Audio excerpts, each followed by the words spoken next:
মাঝখানে একবার ব্যর্থতা আসে, সে সময় আমরা সবচেয়ে বড় ভুল করি। একটা প্রবাদ বাকি আছে,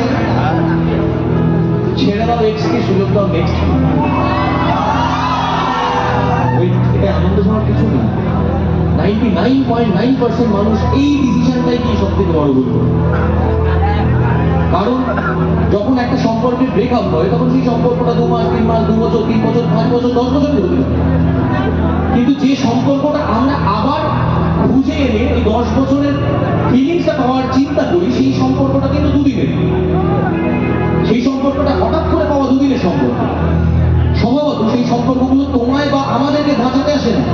সেই সম্পর্কগুলো আমাদের মধ্যে যেটুকুনি বেঁচে আছে না, আমরা যেটুকু আমাদের মধ্যে যেটুকু অস্তিত্ব বোধ বেঁচে আছে সেটা নিয়েও চলে যায়।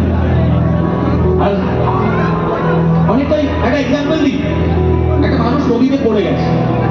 নদীতে পড়ে যাওয়ার পর তাকে যদি কোনো ঠাঁই না দেওয়া হয় তাও অনেক কষ্টে সষ্টে বাঁচতে পারে। কিন্তু হঠাৎ একটা কচুরিপানার ঝাঁক আসছে, ও দেখে ভাবলো আমি এইটা ধরে এবার বেঁচে যাবো। কিন্তু কচুরিপানা ধরার পর স্বভাবত সে এমনি ওটাই বেশি আরো জলের মধ্যে ডুবে যাবে, ওটা দিয়ে আশ্রয় সে পাবে না। ঠিক তেমনই আমাদের জীবনে প্রতিদিন আমরা এই ভুলগুলো করছি এবং এই ভুলগুলো থেকে পরিত্রাণ পাওয়ার জন্য সুইসাইড করে নিচ্ছে মানুষ।